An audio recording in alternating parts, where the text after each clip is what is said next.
Bonjour, on se retrouve pour la dernière partie de ce chapitre, l'information héréditaire à l'origine des caractères. Ce dernier chapitre concerne donc cette information héréditaire d'une génération à l'autre. Pour cela, nous allons utiliser un site internet, malheureusement qui fonctionne sous Flash, donc moins bien pour les tablettes et les smartphones, d'où la vidéo.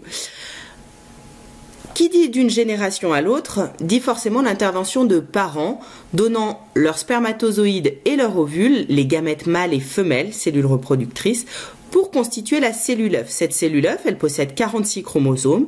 Elle va se diviser ensuite un grand nombre de fois par mitose, tel que nous l'avons vu, pour obtenir ensuite les milliards de cellules qui constituent un individu adulte. Mais c'est l'étape d'avant qui nous intéresse. Pour constituer cette cellule œuf de 46 chromosomes, on a donc l'union d'un ovule et d'un spermatozoïde. Raisonnons, à votre avis, chaque cellule reproductrice contient donc combien de chromosomes? Eh bien, attention, 23 plus 23, ça fait 46. On pense donc que chaque gamète possède 23 chromosomes. Vérifions. Pour cela, on compare les karyotypes. Souvenez-vous, les karyotypes, ce sont ces tableaux présentant le nombre de chromosomes d'une cellule. Ici, une cellule de peau. On voit que les chromosomes sont rangés par ordre de taille, mais aussi 2 par 2. On a donc des chromosomes homologues. Il y a ici 23 paires, dont la paire de chromosomes sexuels XY. Dans un gamète comme un spermatozoïde, on s'aperçoit que chaque numéro ne possède cette fois-ci qu'un exemplaire du chromosome. On a donc bien 23 chromosomes et ici le chromosome Y. Pour un spermatozoïde, on pourrait aussi avoir la même chose mais avec un chromosome X comme pour l'ovule.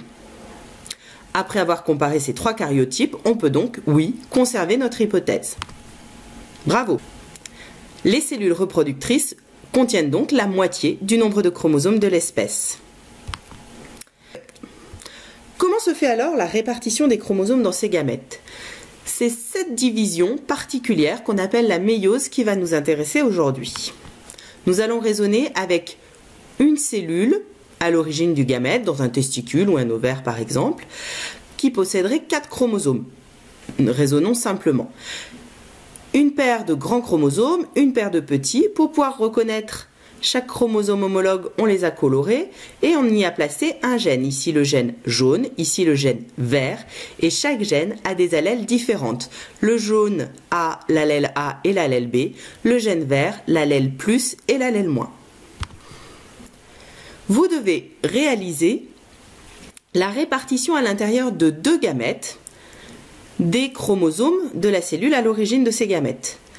Pour cela, vous devez respecter ces 2 règles, le nombre de chromosomes divisé par 2 et le même programme génétique dans les 2 gamètes. Alors tout d'abord, une première répartition qui pourrait nous paraître intéressante, on va effectivement répartir les informations dans les 2 gamètes.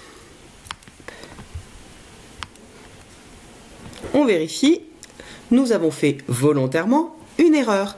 En effet, nous ne respectons pas la règle qui contraint à diviser le nombre de chromosomes par 2. Ici, nous avions 4 chromosomes, certes des chromosomes doubles, mais nous avons aussi 4 chromosomes ici, des chromosomes simples, dans chacune des cellules.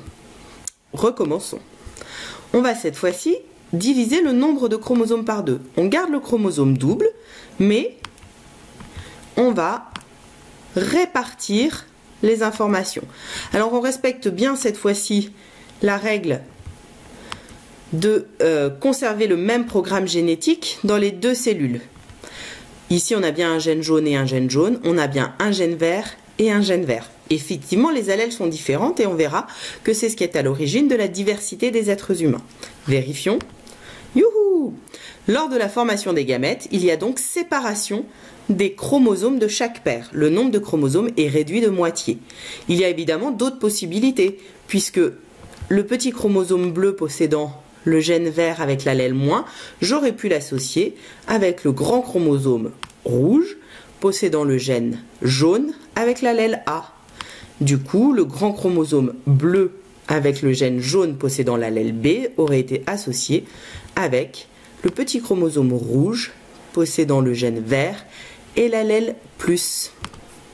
On a donc différentes possibilités de gamètes avec 4 chromosomes une cellule de 4 chromosomes, on a pu créer 4 gamètes différents. Continuons. Alors, une étape un peu plus compliquée, on vous dit qu'effectivement, vous avez bien raisonné en séparant les paires de chromosomes. Il y a une deuxième division, cette fois-ci, qui va séparer les chromatides en deux. Nous, on va raisonner plus simplement sans s'occuper de cette division. Donc, les chromatides, les chromosomes doubles vont ensuite se répéter. On a donc, au final, des gamètes qui possèdent des chromosomes simples. Alors, si l'on veut voir une animation de la méiose, une cellule, on constate que les chromosomes se constituent par enroulement de l'ADN. Ils possèdent à ce moment-là leurs doubles bras, ce sont des chromosomes doubles. Ils vont s'apparier avec leurs chromosomes homologues et puis se répartir dans chacune des cellules filles dans un premier temps. Donc, première division de méiose. À la suite de laquelle on va avoir une deuxième division où cette fois-ci ce sont les bras de chaque chromosome qui vont être séparés. On obtient donc 4 gamètes. Petite remarque, juste, vous avez perçu que certains chromosomes ont emmêlé, on va dire, échangé des informations. Alors ce n'est pas du programme de 3e, mais c'est une possibilité, effectivement. Il peut y avoir des crossing over, on appelle ça des croisements d'informations entre les chromosomes, ce qui va entraîner davantage de diversité. Nous, on ne s'en occupe pas. Revenons à notre méiose tout simplement. Raisonnons maintenant avec une espèce à 6 chromosomes. Voici donc les 8 gamètes que l'on peut produire avec une espèce à 6 chromosomes.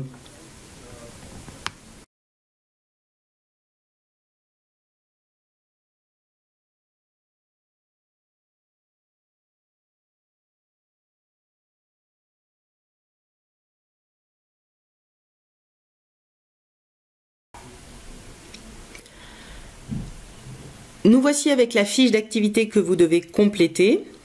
Alors, vous pouvez recopier ou imprimer une partie de cette fiche. Ce qui est important de repérer, c'est les gamètes qui possèdent donc 23 chromosomes, la moitié des informations héréditaires. Et donc, comment se fait cette répartition en raisonnant avec un ensemble, une cellule, pardon, de 4 chromosomes, comme nous l'avons fait dans l'exemple. Vous avez en dessous le bilan à retenir avec une schématisation de cette division particulière appelée méiose et le petit bout de cours.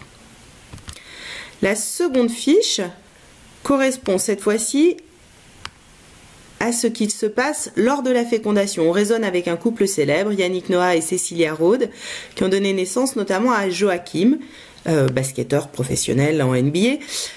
On représente ici les cellules des parents et de la même façon que ce que nous venons de faire, les différentes possibilités de gamètes.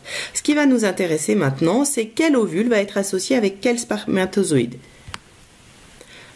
On doit donc compléter ce tableau de croisement. Ici, on représente toutes les gamètes possibles, tous les gamètes possibles de la maman, ici, tous les gamètes possibles du papa, et on établit le croisement des informations. Donc ici, la mère donne un chromosome jaune, le père un grand chromosome bleu, un petit chromosome bleu, un petit chromosome jaune, on a un gamète particulier. Vous continuez comme ça pour tout le tableau de croisement et vous pouvez donc déterminer combien de cellules œufs différentes peuvent être ainsi fabriquées. On a donc au final le hasard qui intervient lors de la formation des gamètes, mais aussi lors de la fécondation. On a une double loterie nous permettant d'obtenir un individu original et génétiquement unique. Pour vous entraîner, vous pouvez utiliser le lien ci-dessous sur la fécondation. Bon courage!